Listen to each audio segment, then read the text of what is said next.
नमस्कार friends, good afternoon, जय हिंद। कैसे आप लोग सब? I am captain Purva. I hope आप लोगों सबका लंच हो गया होगा अभी तक। It's been some gap friends. आज मैं आपके सामने टॉपिक लेके आई हूँ। It was much awaited a topic and काफ़ी लोगों ने मुझे कहा था इस पे बोलने के लिए, बट समहाउ आगे पीछे हो जाते हैं टॉपिक्स, प्रायोरिटीज चेंज हो जाती हैं टॉपिक्स की। So today's topic I have chosen as guilt and shame. Guilt and shame, हम सबको पता है गिल्ट मतलब अंदर ही अंदर एक भावना जो हम कई बार बता नहीं पाते। हम सोचते हैं कि we have done something wrong. And shame एक ऐसी चीज है जिसके साथ हम कई बार पलते बढ़ते हैं और रहते हैं, जो कि एक्सटर्नल ज्यादा फैक्टर है। हमें शेमफुल फील कराया जाता है। We are made to feel shameful by the people depending on their psychology. And guilt is something we are responsible for our own actions at times. What is guilt? Let's start with guilt.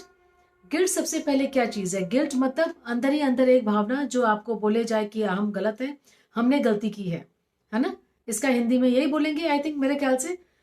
तो सबसे पहले guilt हमें वो भावना को हम बताएंगे कि yes, अगर हमसे अंदर ही अंदर गलती हुई है तो क्या कारण था उस समय हमने सही कदम नहीं उठाया। हमारे अंदर क्या चीज चल रही थी, what was going on inside us, that we were not we didn't have the courage, we didn't have the guts to react properly, and after the incident got over, now we are feeling guilty, right? उस time हम चुप रहे, उस time हमने झूठ बोल दिया, उस टाइम हमने एक डर गए, we try to hide the truth. तो ये चीजें जबकि आपको पता थी, ये हम सबको पता थी that was wrong, but still we did not have the courage to speak the truth or maybe face it or maybe show that feeling. We are now feeling guilty. अब हमें बुरा लग रहा है अपने ऊपर, अपने किए के ऊपर। दूसरी बात है शेम। हमें बचपन से कई बार we are brought up in such a manner, या सोसाइटी या पेरेंट्स, हम उस शेम से जीते हैं कि भाई हमसे नहीं होगा। We are good for nothing, we are ashamed to them. हम एक शर्म टाइप के, हम क्या हैं, हम एक शर्म है। वो हमारे से उनको शर्म आती है। They are not happy with us because of a being. हमारे जिंदा रहने से लोगों को शर्म आती है। आप समझ रहे हो? ये हमारे दिमाग में डाला जाता है, भले हमको कुछ नहीं पता। वी आर वेरी यंग, हमने कुछ किया भी नहीं अभी। We are just born, we are just like girls are born. And अभी भी इंडिया के कल्चर में दिस थिंग गोज ऑन कि भाई लड़कियां पैदा हैं तो उनको मार डालो, उठा के पटक डालो, पेड़ के नीचे छोड़ दो, मंदिरों में छोड़ दो। ये तो एक शर्म की चीज है। They are a shame, they will bring shame to us. तो ये चीजें हमारे अंदर कई बार अभी भी इंडिया में पनप रही हैं। मॉर्निंग में आई वॉज, आई थिंक आज मॉर्निंग की बात है, आई थिंक मैंने एक वीडियो देखा एमपी में। This woman was, I think, फिर I don't know they are punished और नॉट, जो भी हो रहा है, रिपोर्ट तो हुई है उनके against. She was forced to carry her in laws on her shoulders. It's a matter of shame. She was made to feel that you are a person, you have to have some shame. तुमने गलती की है, तुम एक खराब इंसान हो, गंद हो, और तुम्हारे होने से हमारी जिंदगी खराब है। You are ashamed to us. आप समझ गए गिल्ट एंड शेम क्या चीज है? गिल्ट है जो वो भावना हमसे उस सही समय पे सही चीजें नहीं हो पाए, that is guilt. We couldn't act properly, now we are facing guilt, we are succumbing. हम अंदर ही अंदर परेशान हो रहे हैं, दुखी हो रहे हैं, that is guilt. Shame, we are brought up, we are shown such a world to by others that yes, we are of no use to them, we cannot do anything, हमने ये किया तो गलत था। This is a shame, we are a shame in their lives. तो now tell me friends, सबसे पहले और एक पॉइंट, कई बार क्या होता है, it is very funny situation actually. Some people who are in guilt, now what happens, एक गलती करने के बाद वो सिचुएशन जब नहीं हो पाई, now they know they are into guilt. वो कई महीनों तक, कई दिनों तक शांत रहेंगे, चुप रहेंगे। इन द बार्गेन क्या होता है, दे गेन द सिंपैथी। अब do you agree? They gain sympathy from the relatives या फैमिलीज के, वो बेचारा ये काफी डिप्रेस्ड है और गिल्टी फील कर रहा है, तो इसको थोड़ा सिंपैथी दिखा दो। क्या ये सिंपैथी उस इंसान को बदलने में मदद करेगी? विल ही और she not repeat the mistake again and again go into the guilt factor? This we should see. Sympathy दिखाइए, लेकिन साथ में teach them a lesson that next time if this situation comes, do not act like this so that you end up feeling guilty. Act like this and be a brave, have courage. ये please आप जरा ध्यान रखिएगा, याद रखिए और ये सोचिएगा, because children specially are very innocent also, they are but very smart also. वो ऐसे भी दिखा देते हैं कई बातें, मैनिपुलेट ऑल्सो कि वी आर गिल्टी, हमसे गलती होगी, मम्मा पापा we will not repeat. But again, for a few days, they will act like this. But maybe after a couple of weeks, couple of months, they will be back to square one. So we as parents need to teach them, भाई ये guilt की feeling ठीक है, लेकिन क्या तुम justify कर रहे हो by not repeating the mistake again? That is your responsibility, our responsibility. But yes, as an adult, yeah, as a wise person, if we are doing something wrong, we are feeling guilty. Then if you are going through this, आप खुद अगर इससे गुजर रहे हो या अगर आपके सामने कोई इंसान इससे गुजर रहा है, kindly show some sympathy, kindly show some mercy, दया दिखाइए, प्यार दिखाइए कि भाई कोई बात नहीं, सिचुएशन ऐसी थी, शायद आप उस टाइम पे नहीं बोल पाए, आप उनका लिहाज करके या दूसरे का लिहाज करके, या वो फैक्टर आ गया, ये फैक्टर आ गया, आप नहीं तो बोलते. आप उनको थोड़ा सा कॉन्फिडेंस दिलाइए. ये मत दिखलाइए कि हाँ भाई तुमने तो बिल्कुल गलत किया, यू ऑलवेज नो. उस टाइम पे लेक्चरिंग नहीं चाहिए हमें, प्रीचिंग नहीं चाहिए.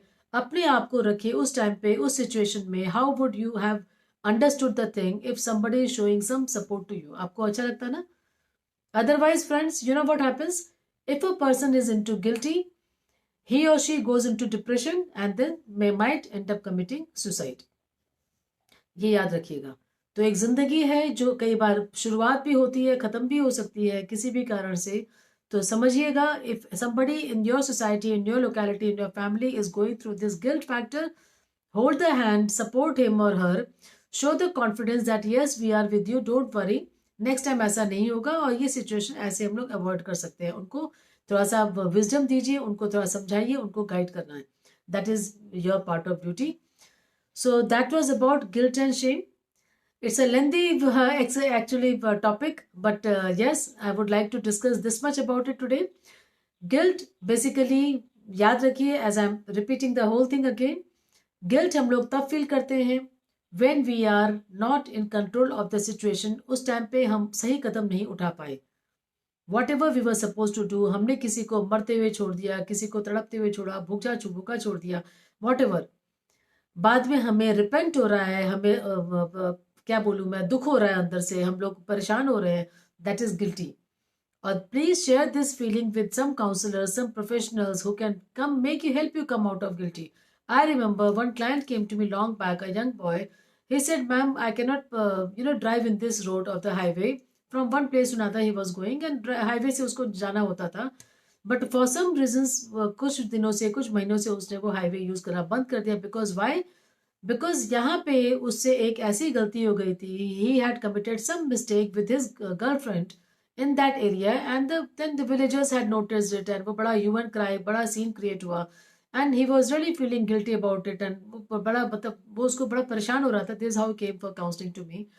When I sorted out the things with him, he was very relaxed, and then he said, yes ma'am, अभी मुझे कोई वो नहीं लग रहा कि yes वो तो these things were like, these things were over created. They were made, it was we were made to feel that we have done such a big thing, whereas it was a small thing, and with the consent of each other we were there. So this way एक वो Shem का factor भी था. गांव वालों के द्वारा उस कपल को एक शेम फील कराई जा रही थी. तो वो गिल्टी तो था ही, इंसान साथ में शेम फील कर रहा था कि भाई मैंने तो गलती की ही है और ये मुझे और नीचा दिखा रहे हैं और शेम फील करा रहा है. तो वो सफोकेटेड हो रहा था, डिप्रेस्ड हो रहा था, एंग्शियस था. So this is how guilty and shame are also connected, interrelated with each other. So you have to be very careful if you are going through this. What is the reason? If somebody is going through this, what is the reason? How you can help the person? आप कैसे उस इंसान को मदद कर सकते हो इस गिल्ट एंड शेम के फैक्टर से बाहर आने की. पेरेंट्स कई बार ज्यादा बोलते ही हैं, मतलब इन अ वे कि आपको अच्छे मार्क्स चाहिए, ये चाहिए. बच्चे फिर तब जाते हैं कई बार कि हम अच्छे मार्क्स नहीं ला पा रहे, we are not able to fulfil the demands या the dreams of our parents. They start feeling guilty, and indirectly they are put to shame by parents. Are you getting it? This is how these two are also interrelated. So please, आप imagine कर सकते हो अगला step बच्चा क्या ले सकता है, या कोई भी इंसान, whether in a relationship, in any other place. So be very careful to use your words wisely, and to make the person feel comfortable, or you are making him feel him or her discomfort. ये याद रखिए. So let me see, friends, who all have joined me here today. Yes, Parmita ji, namaskar. How are you? Amit Rana, hello. How are you, Amit? Nice to see you here. Shivani ji, namaskar. Swati ji hai idhar. First time, I think, Swati, I have seen you. Welcome. Yes, Ananya, I think is coming for the first time live with me. Yes, Ananya, how are you? Okay, Asha ji नमस्कार, कैसी हैं आप? And योग माया पांडा जी नमस्कार. Swati Vineet is also, I think, new. Yog Maya, I have heard this name, I don't remember exactly. Amit Rana, counselling best job है या clinical psychologist? Ma'am देखो Amit, what I can tell you, counselling भी अच्छी है. Clinical psychology में आपके yes ज्यादा दरवाजे खुलेंगे अगर आप जॉब प्रॉस्पेक्ट्स के हिसाब से देख रहे हैं. जॉब के लिए ही आप पूछ रहे हैं, लेकिन काउंसलिंग की सीढ़ी चढ़ के ही आप अगर क्लिनिकल साइकोलॉजी की सीढ़ी चढ़े तो आपको ज्यादा एक्सप्लेन करने में, चीजें समझाने में, क्लाइंट को सुधारने में, या क्या मैं बोलूँ, उसको ओवरकम करने में, प्रॉब्लम्स में अमित हेल्प मिलेगी. You should be a good counsellor, then only you should step into clinical psychology. ये याद रखना, बिकॉज क्लिनिकल साइकोलॉजी इज में मोस्टली क्लिनिकल टर्म्स. ठीक है, अच्छी बात है, but again counselling is also very important. That is the first step. उसी के द्वारा ही आपकी सीढ़ी ऊपर उठेगी. उसके बाद आप साइकेट्री कर सकते हो, कई चीजें करने के लिए अमित. तो first I would suggest job prospect से clinical psychology any time. But yes, job ही सब कुछ नहीं है अमित. उसके बाद आपका फीडबैक होना चाहिए पेशेंट्स का, how they are coming to you. ये याद रखना, आप अपने आप को मार्केट में कैसे एस्टैब्लिश कर रहे हो एज अ काउंसलर, वो भी जरूरी है. आपने डिग्री ले ली क्लिनिकल साइकोलॉजी की, लेकिन अमित अगर आप काउंसलिंग ठीक से नहीं कर पाए, तब आपकी डिग्री भी शायद ज्यादा आपको हेल्प ना कर पाए. लेकिन अगर आप अच्छे से काउंसलिंग करना जानते हो, वो चीज़ आप पकड़ लोगे कि क्या पेशेंट के अंदर है, वही आपकी मेन सफलता है. तभी आप नाम भी कमाओगे, आपकी डिग्री भी साथ में आपको हेल्प करेगी ऊपर चढ़ने में. चलो, thank you Amit. Yes, and Priyanka, yes, happy Basant Panchami. Yes, definitely, all of you, thank you so much. Happy Basant Panchami. Today is the day of Lord Goddess Saraswati, the goddess of wisdom and knowledge. And Saraswati हम सबको क्या बोलूँ मैं, सद्बुद्धि दे, wisdom दे. We should all be praying to her every day. Please pray to Saraswati माई माँ also. And thank you Priyanka for being there. Yes Amit, thank you so much. And Sonali Parita, thank you so much for being there. Please share this video with others, friends. And I run a YouTube channel, Psychological Counseling with Captain Purva. You can visit that channel also, subscribe to it. I will be motivated more. In fact, I am trying my best to reach the mass. आप लोगों का support है जो मैं और आगे जा सकती हूँ, और टॉपिक्स हम लोग डिस्कस कर सकते हैं. इन अ वे हम लोग घर घर पहुंच के लोगों की प्रॉब्लम सॉल्व कर सकते हैं. कितना अच्छा लगेगा हम लोग अगर हेल्दी हैप्पी इंडिया एक बनाए तो. But I need a support from the friends like you. Thank you so much for being there. नमस्कार, जय हिंद.